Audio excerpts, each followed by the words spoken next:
Ֆրինյուզի եթերում լուրերից դուրս հերթական քննարկումն է, այսօր տաղավարում իմ հյուրն է քաղաքացիական պայմանագիր խմբակցության անդամ պատգամավոր Հասմիկ Հակոբյանը։ Բարև ձեզ։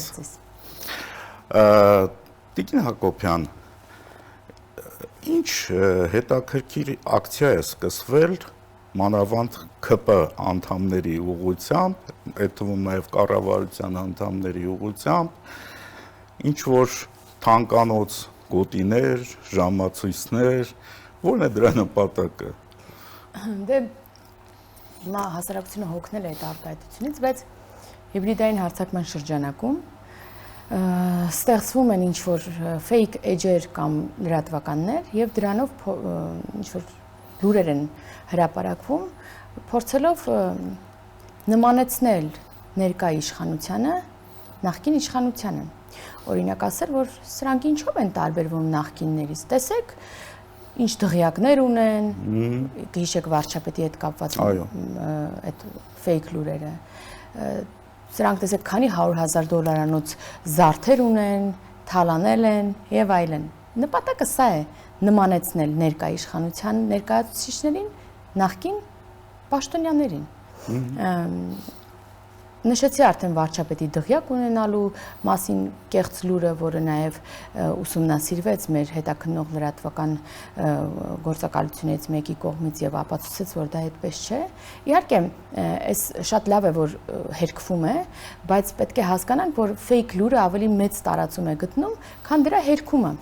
Սա ապացուցված փաստ է, որտեղ հերքում կգնա կորի։ Այո, այդ սկանդալը ավելի հետաքրքիր է մարդկանց եւ ավելի շատ է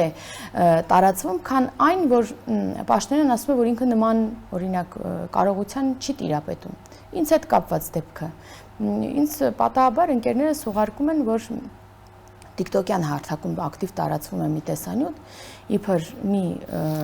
կոռուպցիոն սխեմայով տարբեր զարդերի եմ տիրապետում, դրանք դուրս եմ հանում, ինչ շվեյցարական հաշիվներ ունեմ, $600,000 բրենդային ժամացույց, այլ բրենդի մեկ այլ էլի թանկարժեք ժամացույց եւ $300,000 հաշիվ շվեյցարական բանկում եւ այլն։ Առաջին արձագանքն է նա, որ այս հիմարությանը պետք չէ բացարձակ արձագանքել, բայց հասկանալով սրա նպատակը եւ հասկանալով, որ սա դուրս է գալու եւ լրատվամիջոցները հղում անելով այդ տեսանյութին հիմար թվացող մի էջով, մի հիմար տեսանյութին, փորձել են այդ թեման տակ պահել եւ վերագրել ինձ նման կարողություն։ Ես հենց այդ ինֆորմացիան ստանալու օրը դա նախորդ շաբաթ, ուրբաթ օրն էր, նախորդ շաբաթվա մեջ դիմեցի ազգային անվտանգության ծառայությանը, խնդրելով հետամուտ լինել եւ հասկանալ էս ինչ է։ Պաշտոնապես դիմել եմ եւ արդեն այս շաբաթ խորհրդանում ինձ լրատվամիջոցները հարցնում են դրա մասին։ Բնականաբար կռահել էի, հա, նպատակը այդ ամեն ինչի եւ այո, ես հերքեցի, ասացի, որ նաև հերքել եմ եւ նաև դիմել եմ համապատասխան մարմին եւ հուսամ, որ եթե անհրաժեշտություն լինի անգամ Շվեյցարիա կդիմեմ եւ կխնդրեմ ինձ վերագրվող որևէ հաշվի մասին ինֆորմացիա տալ, այսինքն ես ամբողջությամբ բան եմ էլի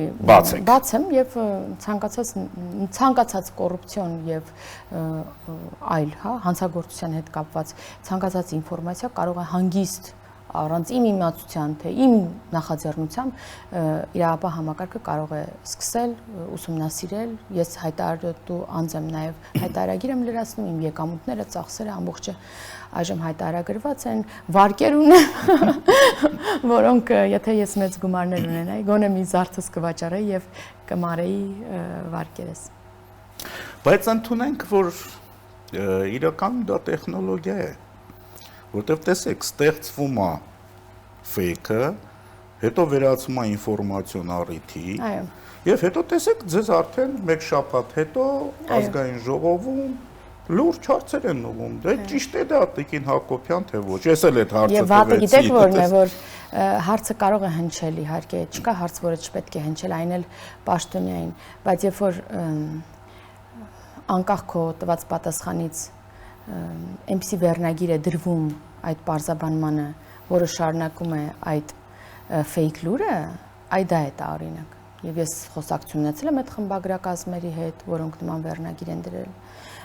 որ որտեղից այդ հաշիվը պատգամավորին Շվեյցարիայում, երբ որ ես ասում եմ չկա նման բան, իսկ երբ որ ասում ես որտեղից հաշիվը, դա նշանակում է կա, չէ՞։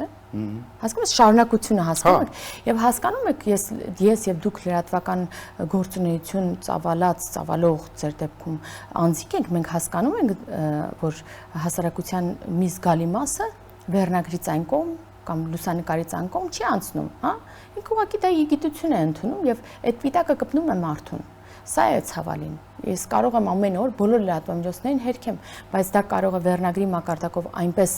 հրամցվել հասարակությանը, որ կարդացողը թե որտեղից պատգամավորին $300,000 հաշիվ, դուք ինչ եք հասկանում։ Ինչպես ունի այդ հաշիվը, դուք ինչ եք հասկանում, որ հաշիվը կա, հարցը թե ինչպես ունեմ, որտեղից այդ գումարը կամ ինչպես եմ բացել այդ հաշիվը, չէ՞, շատ པարզ հարց է ինչպես-ը։ Այսինքն դու ասում ես, որ կա դա։ Սա է էլի ցավալին, թե չէ բոլոր հարցերը կարող են հնչել եւ ես ուրախ եմ, որ հարցը հնչում է, շնորհակալ եմ լրատվամիջոցից, որ հարցը հնչում է եւ ես կարողանում եմ տալ պատասխան, բայց այ անբարոյական է վերցնել եւ մանիպուլատիվ վերնագրով շարունակել այդ վերագրվող լուրը, ֆեյքը եւ արատավորել բարի համբավը։ Դա ողբերգություն է իրականում մեր մեդիա դաշտի որոշ ներկայացուցիչների պարագայում է իհարկե վերնագրերի հենց այդ սինդրոմը, ասենք կարդում ես վերնագիր, գնացքը գլորվել է, չգիտեմ։ Այսքան զոհ կա, հետո տեսնում ես, որ ինչ որ մի առաջի բանը մեր մանավանդ հայկական մոտեցումով Աստված չանի, կարող է մեր մոտը տեղի ունեցել։ Մանավանդ երբ որ քո եղբայրը գնացքով գնացել է մի տեղ հետո։ Բացում ես հարավ-արևելյան Ասիայում ինչ որ մի երկրում գնացքը, չգիտեմ, վթարի է ենթարկվել։ Ու նույն բանը նաև ներողություն գրում են նաև սովորական ավտովթարների դեպքում, բայց էլի միջազգային լրահոսից։ Ես որպես մեդիագրագիտություն նաև կարդացած մարդ մեր հայրենակիցներից որոշներին, քաղաքացիներից, տեսեք, այդ ամենի նպատակը երկուսն է, կամ սկանդալային վերնագիր, որպեսզի շատ դիտում ունենաս եւ փող վաստակես, օրինակ քո կայք շատ մարդ մտնի, դու այդ ամեն այցելությունից ունենաս գումար, կամ հատուկ նպատակ, օրինակ, այս դեպքը, որ ինձ է վերագրվում, արատավորել օրինակ գործչին, մարդուն, արվեստագետին, չգիտեմ, երկու նպատակ կա, այդ ֆեյքը տալու, որովհետև լրագրողական ոչ մի կանոնի չի համապատասխանում այս գործերավոճը։ Այո։ Նույն եկեք քաղաքական էլի ասենք, նույն թրիփի հետ կապված մենք ամիսներով լսում ենք, որ Հայաստանի իշխանությունները տվել են միջանցք Հայաստանի սուվերեն տարածքով, ինչ են անելու, ոնց ենք գնալու, Սյունիքը կտրել են, Հայաստանը կիսել են, ոնց ենք Իրանի հետ ճանապարհ ունենալու, միջանցք են տվել արտատարածքային, ամեն օր ես իմ էջում անգամ հրապարակեցի մի հավաքածու, հա, Իշխան Սաղաթելյան, Աննա Գրիգորյան, Ռոբերտ Քոչարյան, Գառնիկ Դանիելյան, Արտուր ուրեմն Խաչատրյան, այսինքն այդ հայտնի պարլամենտական նաև, հա, գործիչներից եւ նախկին նախագահից, բայց վստահեցնում եմ, որ նման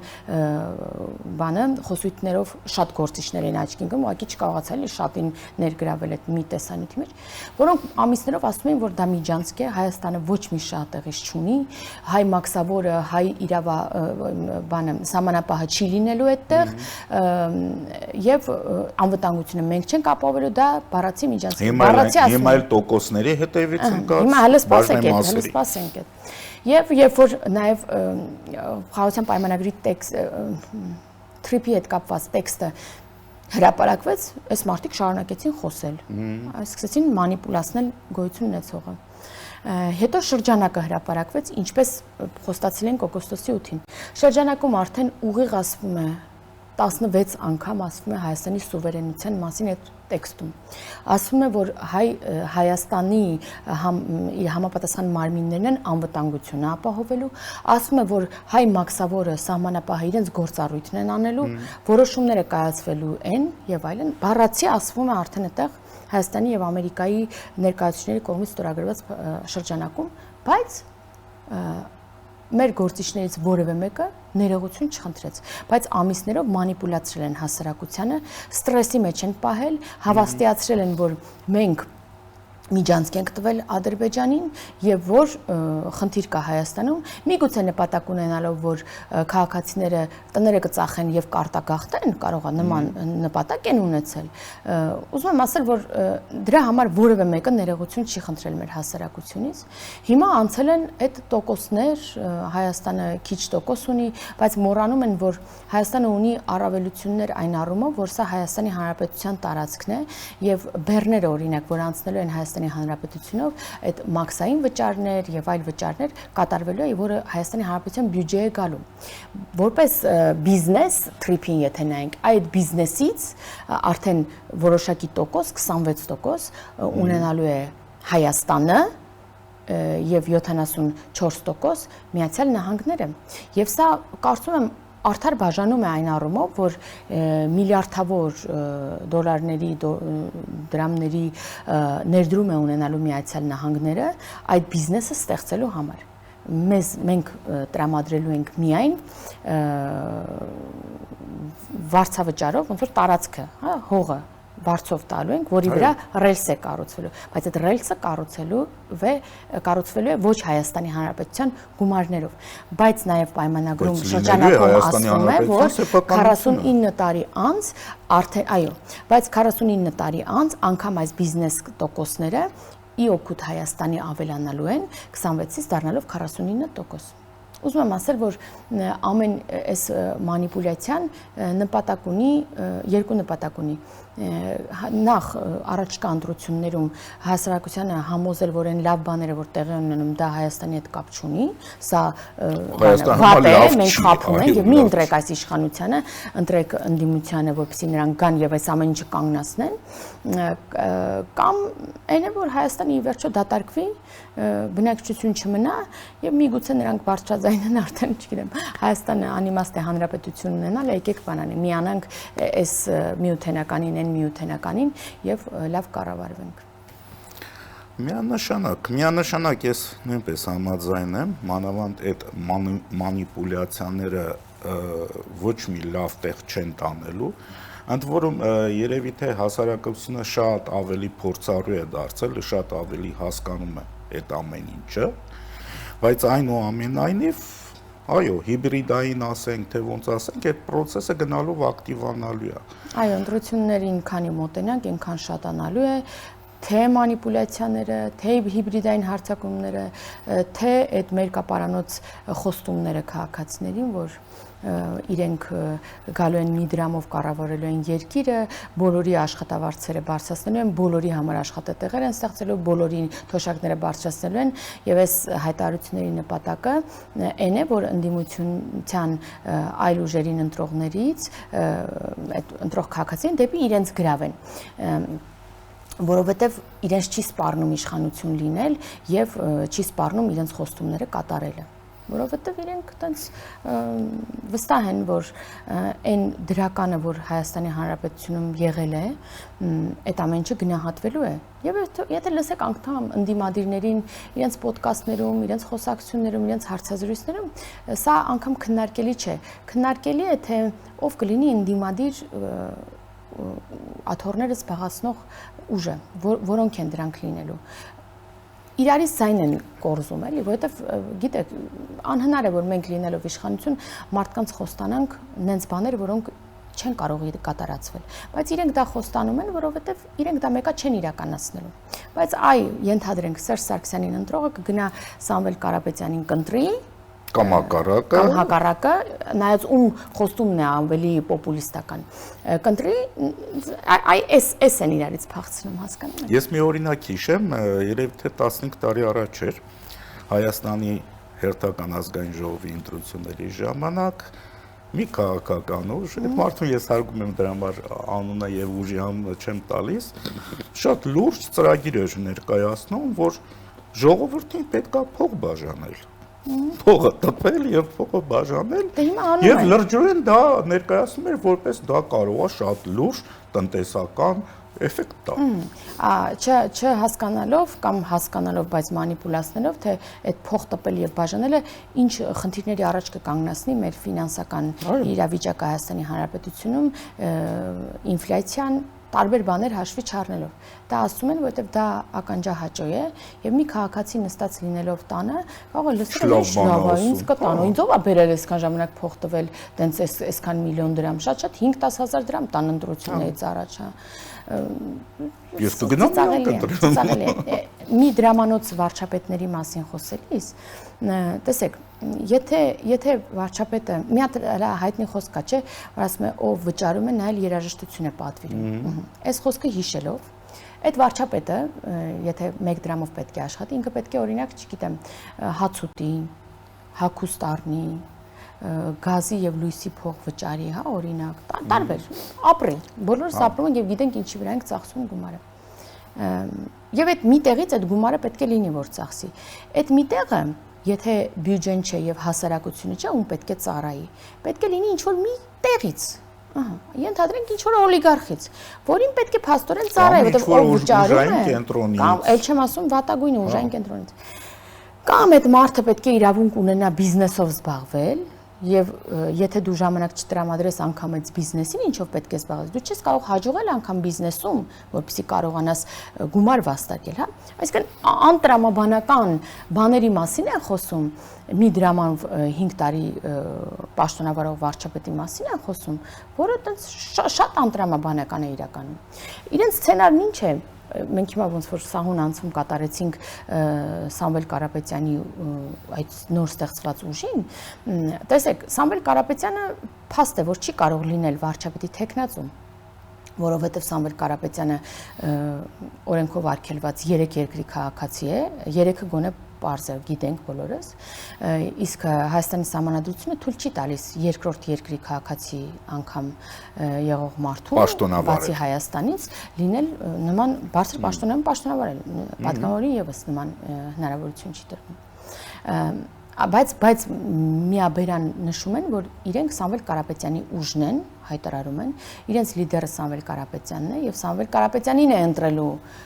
մարդը, եթե այդ ուժին ընտրի։ Այսինքն պրակատով բերելու են մի վարչապետի թեկնածու, մի վարչապետ, եկեք ընդունենք իբր հաղթել են, էլի, մի վարչապետ, որը ուղղակի դրածո է լինելու եւ ստվերային կառավարություն է գործելու եւ ստվերով կառավարելու է Ռուսաստանում կապիտալը ամբողջությամբ, իր կապիտալը ներդրած մի մարդ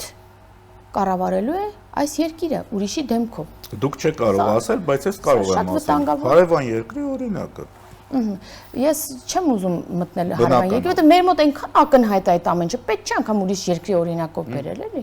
Բերում են պրակատ ինչ-որ մի թեկնածուի, ժամանակին Կարեն Կարապետյանին էին բերել, կհիշեք։ Կհիշեք։ Ռուսաստանից պրակատով բերել էին որպես վարչապետ, բայց ով էր կառավարում երկիրը, Կարեն Կարապետյանն էր կառավարում։ Չէ, շատ ակնհայտ է որ չէ։ Հիմա էլի մի պրակատով մեկին կբերեն այդ նույն մարդուն, թե ուրիշ մարդու, կապ չունի, ինչ դեմքով, անուն ազգանունով այդ մարդը կլինի։ Եվ կկառավարի այն մարդը, որի ամբողջ կապիտալը Ռուսաստանում է, եւ հիշում եք նաեւ, գիտեք խոսակցությունները եւ թե ինչ խնդիրներ ունի նա Ռուսաստանում իր բիզնեսի հետ կապված։ Ուրիշ օրինակ էլ բերվեց, ասեց մեր թեկնածուն Որսկանի Իմ աչքի առաջ եկավ ճիշտն ասած Ռոբերտ Քոչյանի առյուծին սպանելուց հետո այդ հեծնած նկարը, բայց այդ դրսից Որսպան, ես չեմ հասկանում իրենց տրամաբանությունը, իրենք ինչպես ապաքաղաքական իրենց դիրքավորել էին սկզբում, այդպես էլ ապաքաղաքական մնացել են, այսինքն որևէ քաղաքականություն, որևէ տրամաբանություն չկա, հա, ուղղակի բիզնես է, ուղղակի շահի համար ինչ որ բան է, խոսակցություն է, ասում է,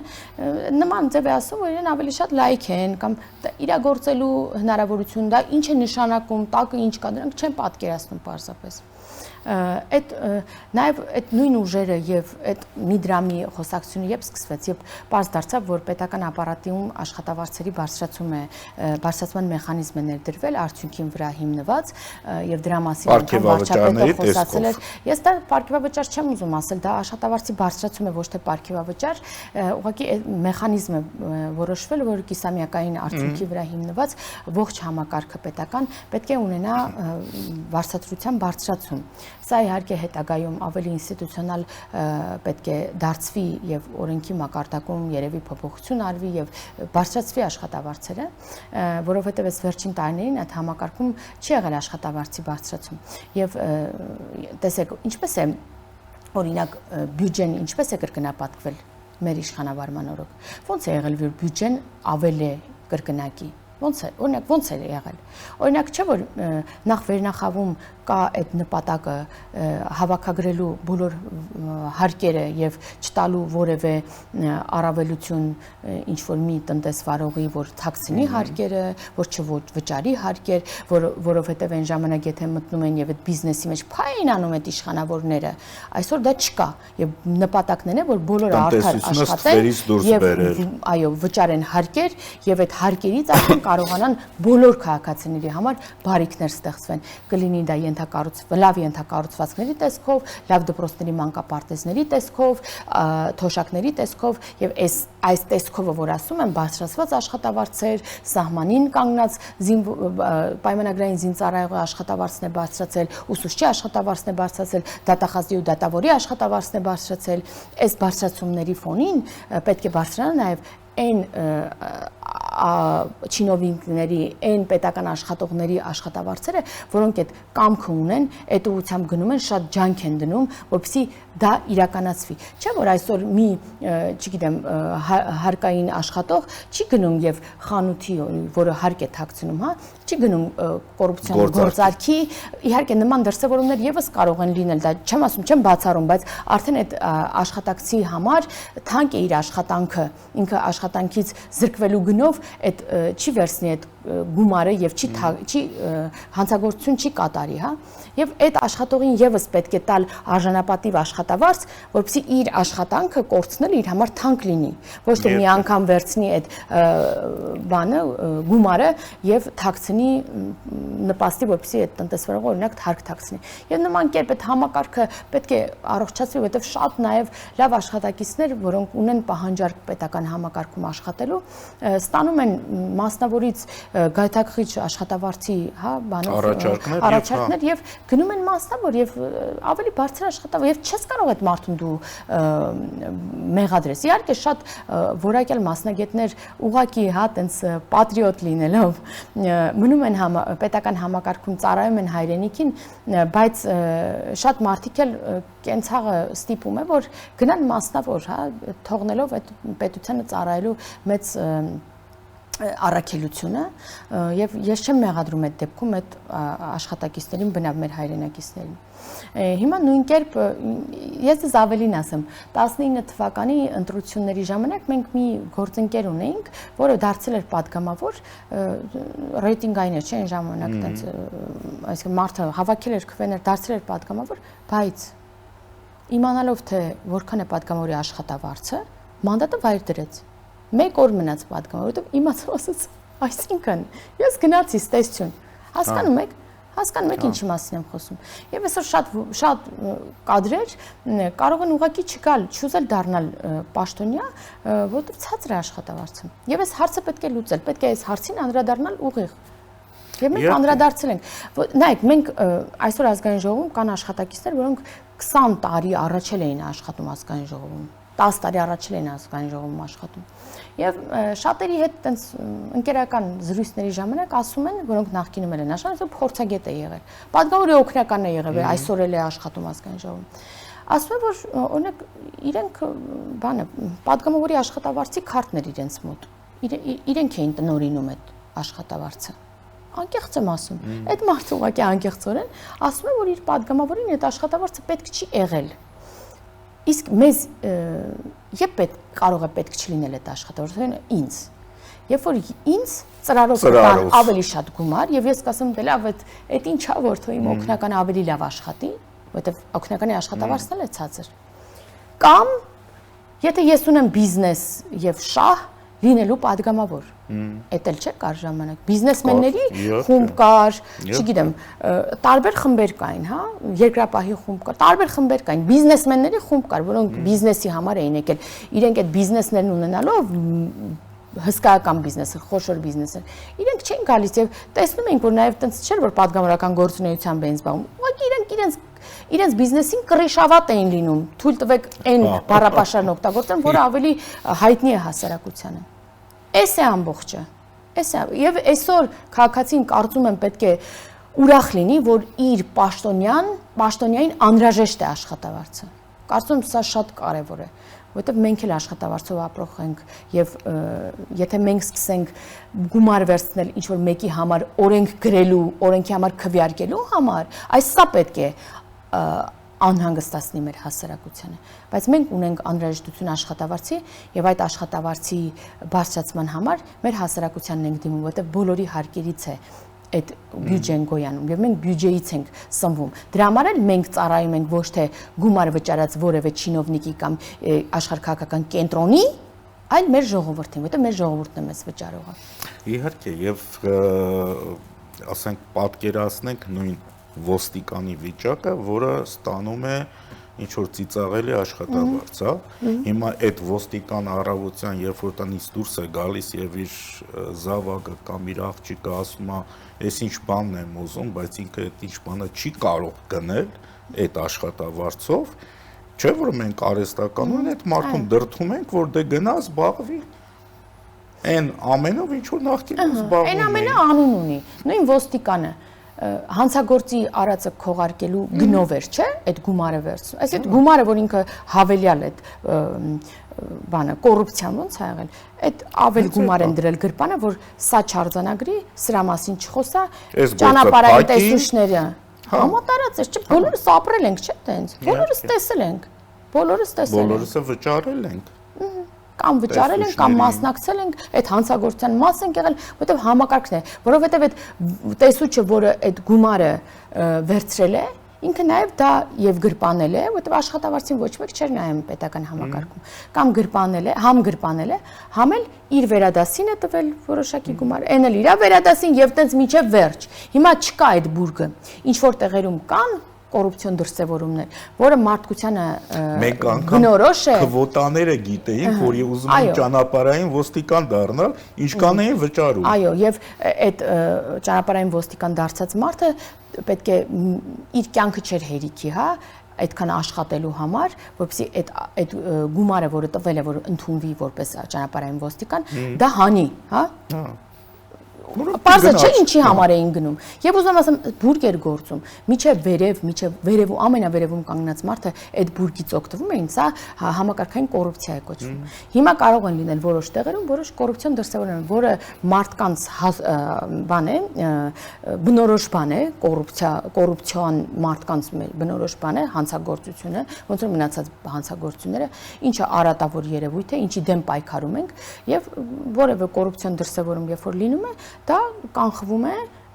կամ ուշ է կանխվում կամ տեղում է կանխվում, բայց կանխվում է, որովհետև բուրգը չի գործում, այսինքն ինչ որ միտեղ չկա միջև վերջ գնացող, որ բոլոր համակարգերը աչք փակեն։ Ես չեմ կարող աչք փակել դրա։ Ես չեմ կարող աչք փակել, եթե ինչ որ կոռուպցիոն բան եմ տեսնում, հա։ Երբ որ ինձնից որևէ տեսուչ իմ հորից գումար ուզի, ես դրա մասին չեմ լռելու, որովհետև ես դրանից չեմ սնվում։ Ինձ ոչ մեկ իմ կուսակցության ղեկավարին, մեր վարչապետին, որևէ մեկը այդ սխեմայով չի բերում տալիս, որ ես լռեմ, ես չեմ սնվում դրանից։ Հասկանում եք, դա է համակարգային կոռուպցիան, դա է։ Եվ փառք Աստծո, իհարկե, որ այսօր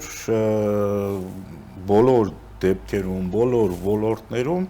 ակնհայտորեն երևում է այդ բարեփոխումների արդյունքները, շատ հեշտությամբ հնարավոր է թեժ գծեր, զանգել, բողոքել, ասել, հիմնականում արդյունքները լավն են, չնայած իհարկե դե թերություններ էլ կան։ Իհարկե։ Ասենք ես նույն հիշում եմ, թե ժամանակին ինչ էին անում հեծի տեսուչները, մեր ժողովրդական լեզվով ասած էլեկտրիկները, հա։ Գործարքեր չէ, սպառողի հետ կգաս այսքան կգրեմ, այսքանը կվճարես, այսքանը կտասի ինձ, համ դու գող կլնես, համ ես, բայց ինչներ ով էր տուժում էր ամբողջ դուք հիշում եք, հիմա ժամանակավոր կառավարիչը բազմաթիվ դրվագներով հրապարակում է նաև փաստեր, լուսանկարներով, մենք բոլոր քաղաքացիներս կողոպտվել ժամանակին հեծի կողմից։ Փաստեր են հրապարակում։ Այդ ամեն մի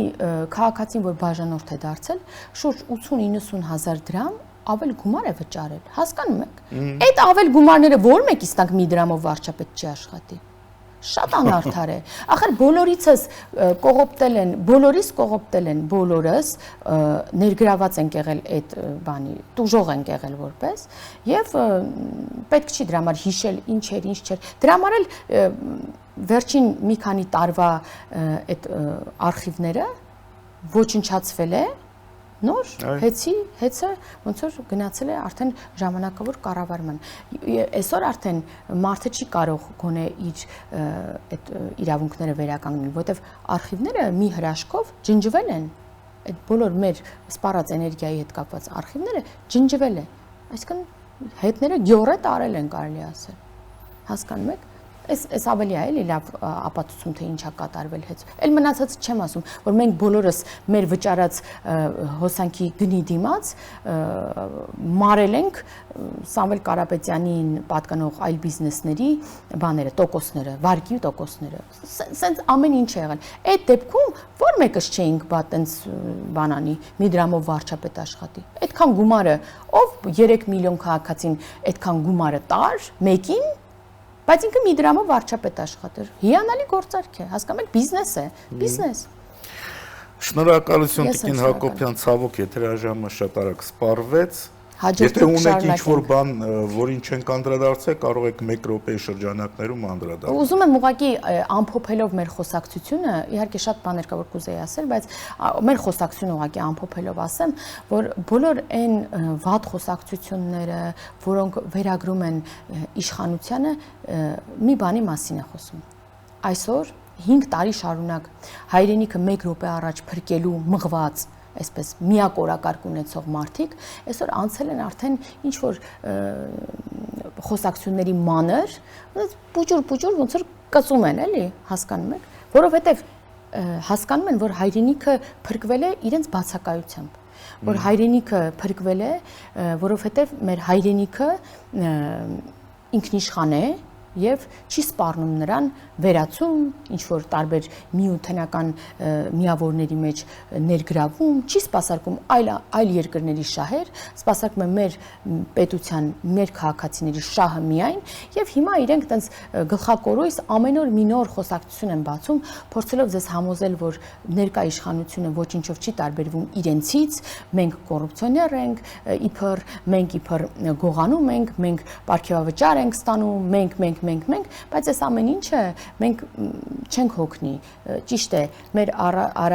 անելիք աշխատանքից որոշակի ժամանակ կտրամադրվի այս ամեն ինչը մեր հասարակությանը բացատրելու համար, բայց մենք այդ ամեն ինչը սիրով կանենք եւ ոչ մեկ անգամ եւ ոչ մեկ եթերում եւ բոլորին մի քանի անգամ, որպեսզի ցույց տանք, որ Հայաստանի Հանրապետությունը ճիշտ ուղղությամբ է գնում, ամեն ինչ հրաշալի է, դրա համար որևէ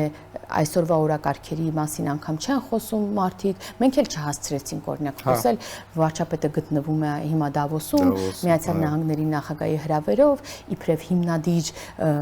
երկրի ներկայացուցիչ անդամ նոր ստեղծվող այդ կառույցի, հասկանում եք, բաներ կա, որ անգամ չենք հասցնում անդրադառնալ, որովհետև այս հերքումները այնքան երկար են տևում, այնքան շատ են թեմաները, որ պետք է հերքենք, որ լավին անդրադառնալու ժամանակ ցավոք չի մնում։ Ապագայում կունենանք։ Հուսամ։ Շնորհակալություն։ Եվ վերջում հիշեցնեմ, որ տաղավարում ես հյուրընկալել էի Ազգային ժողովի քաղաքացիական պայմանագիր խմբակցության անդամ Հասմիկ Հակոբյանին։ Ամենայն բարիք ձեզ։